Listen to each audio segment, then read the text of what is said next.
Israel is the only regime in the Middle East with hundreds of nuclear warheads. And now its Prime Minister has told a United Nations General Assembly session that Iran must dismantle its nuclear program altogether.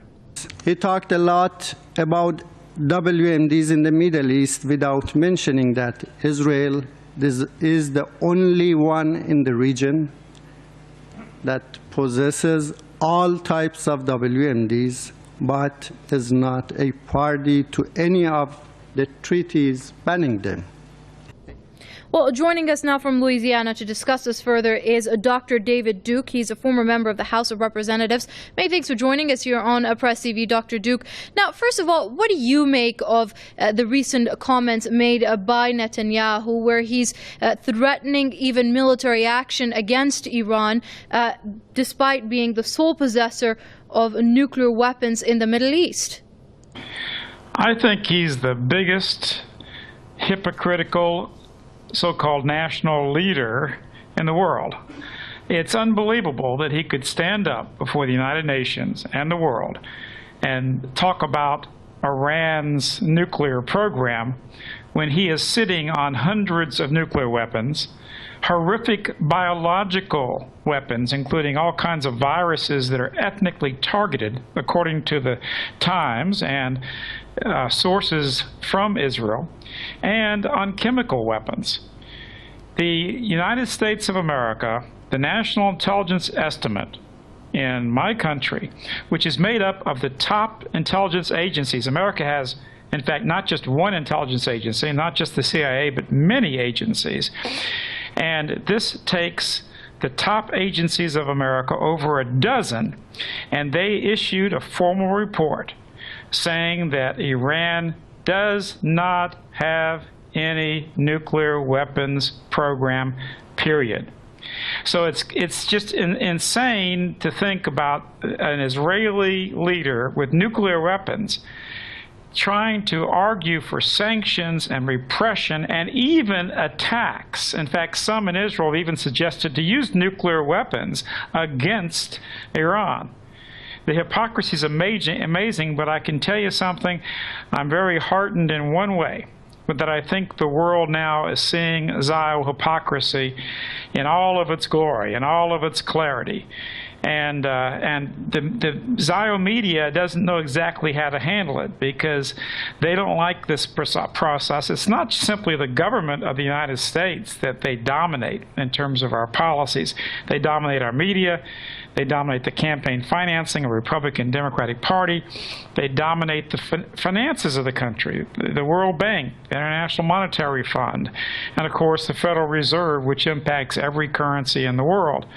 They dominate these things, but they're finally, the people of the world are finally seeing the truth and the hypocrisy that exists in the Israeli or the Zionist position compared to Iran and compared with the rest of the world.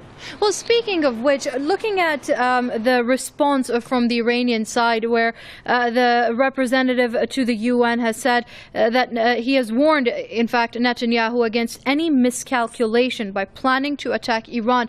Do you think this lack of this hypocrisy and this awareness on the part of the world now, as far as Israel goes, will count towards this miscalculation on Israel's part?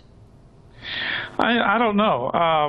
What Netanyahu basically said, specifically, that if he would stand firm, meaning that he was definitely implying that Israel was going to strike Iran with a violent attack, and of course to attack nuclear reactors. And of course, these are, your program in Iran, of course, is for the production of legal nuclear usage for energy, for electricity. You've invested in the future of your country. You have uranium in your country, and you certainly want to process it. You don't want your country to be held hostage by other nations. And all signers of the Nuclear Non-Proliferation Treaty have a right to enrich uranium so they can use it as fuel. And there's no proof, there's no evidence whatsoever that Iran has stepped beyond that boundary, and even the United States government intelligence community admits this. But there's a big disconnect between that and the average thinking on the street, because so much of the media, not all of it, certainly, but so much of media is so heavily influenced by Zionists who own much of the conglomerates of the world's 5 largest conglomerates.